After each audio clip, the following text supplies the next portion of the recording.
Another day, another chapter. It's like this is cyclical. Ooh, fancy word. Reoccurring, maybe? Yeah, that's a better word. At least that one I can understand. Anyways, yep, still bloody hot, but the show goes on. A quick thank you to the T5 peeps. Bob the Dragon, Data Magnet, Cat Crab Lobster, Dark Machine, Estrella the Dreamer, Messick, Fudic Yol, and Casper Arnholtz. Thank you very much. On to the story. That's where it goes. So here we go. All about the Limneads, Part 6, Salt of the Sea. Because Limneads evolved on an ocean world, they favor two things in their diet: fish and sodium chloride, commonly known as salt. If you ever hire a Limnead chef, make sure he or she understands your salt intake preference. Runa, for obvious reasons, are best advised to not retain a Limnead chef for any reason. The newest species to join the aggregate is the Terran species known as humans. They have a drink known as soy sauce, which is highly sought after by Limneads for special events. Dibiac Review of Ontological Species Studies, all about Limneads, Salt of the Sea, published by Glass and Steel, all about Limneads, Translation Engine 3.1415. Zoe darted through the door before it had opened all the way. Fubsy! Fubsy!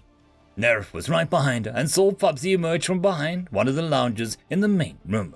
Her fur stuck up straight from her body, making her look bigger. Her tail was whipping back and forth very quickly. Nerf didn't know anything about Terran cats, but Fubsy didn't look happy. When Fubsy saw it was them, she seemed to calm down. Her fur started settling down and her tail slowed down. She ran over to Zoe and made little chirping noises and dropped what she'd been carrying in her mouth. It was a torn piece of white fabric. Zoe looked up at Nerf. Call the captain, now. Nerf nodded and tapped on her bracelet. Liaison, Nerf, calling for the captain. Priority, urgent. The captain's voice emerged from the bracelet. Liaison, Nerf, is there an issue? Oh, you bet there is, Nerf said harshly. Get down here. Now. Zoe looked at Nerf in surprise. Everyone looked at Nerf in surprise. Wow, Nerf, Alan said. Didn't know you had it in you. Someone did something to Fubsy, Nerf said, her fury barely controlled. True enough, Alan said, and no one said anything more. In just a few minutes, the door rang and announced the captain. Nerf stalked to the door and opened it up.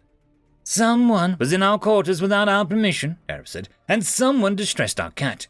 We take that very seriously. It's grounds for termination of the contract. You should take it seriously, too. Captain Rackham sat down on the edge of one of the lounges, which creaked a little under his weight. Most assuredly, lady, I do. What happened? After our breakfast, we went for a tour of the ship. When we came back, Derek paused and Zoe took over. When we came back, one of your crew members said he'd been looking for us, but if he'd been looking for us, he'd have used the sprite on the bracelet to find us, instead of coming to our quarters, wouldn't he? Zoe said, a bite sharp in her voice.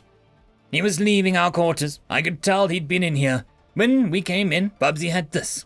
Zoe tossed the scrap of white material on the captain's lap. I suggest, Nara said, picking up the narrative, that unless you want this contract terminated, with penalties, you'll find that crew member. Now! She yelled that last word, and even the captain jumped at the volume. The captain tapped his bracelet. Give me the names of all the crew in this vicinity in the last half an hour. In the last half an hour, the crew members near the quarters MB134 are Captain John Rackham, an electronic voice announced. The captain looked surprised. Expand the search. All crew members near these quarters for the past hour. In the past hour, the crew members near quarters MB134 are Captain John Rackham. Expand search. Anyone leaving level M corridor B for the past 4 hours. Subtract the residents of MB134 and Captain Rackham from the results, Captain said. Searching. No results found. Captain Rackham sat up straighter and turned to Nerf. I suggest we head back to my quarters, where my tools and resources are greater. We're not leaving Febsy behind, Querf said. Of course not. That dear lady must come with us as well, the captain said.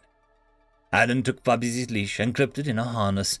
When they stepped outside their quarters, the captain was in the lead and the team was unconsciously forming a protective circle around Fubsy. Once in the captain's quarters, he headed over to his desk. Show the locations of everyone on non-such level M corridor B and 8 bells this morning. Dots appeared on the screen. Fast forward location tracking. Dots moved on the screen. The time appeared in the lower right of the corner. At 8:40, ship time, the dots on the team appeared on level MB. That's when we came back from breakfast, Tariff said. And there we are, dropping off Bubsy, Nate said. Then we head out on our tour. We watched the whole way, but no other dots appeared. The dots for their team appeared at 9 bells, stopped outside their quarters briefly, and then went into MB134. Whoever it was that we met didn't have their bracelet on, Nate said, tapping the screen. Can we see if anyone pinged our location during this time period? Griff asked. I see where you're going with this, Alan said. If someone was trying to find out where we were, and they took the bracelet off, it would give us their identity. No pings requested during time frame, the electronic voice stated. Can you separate out all the trails? Griff asked. There were 2 trails on level M. Both of them were moving while the break was occurring. This meant that the bracelets hadn't been removed and tucked away in some place. Can you search for any bracelets not being worn? Joey asked. The captain sighed. I can, but regulations only require that they are worn during working hours. During non-working hours, a person's choice. At that time of day, 45% of the crew would be off duty.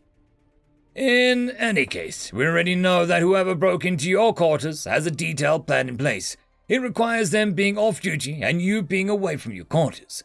We don't know if Bubsy was a surprise for them or the target. Captain Raccoon picked up a piece of cloth and examined it.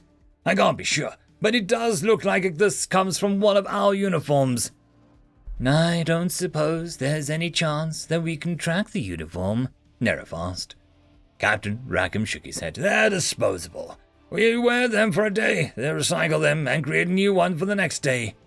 Well, Nate said, a slight drawl in his voice, I reckon we know one more thing about our mysterious crewmate. What's that? Captain asked. You have a mole on board your ship, Nate said, and then he smiled.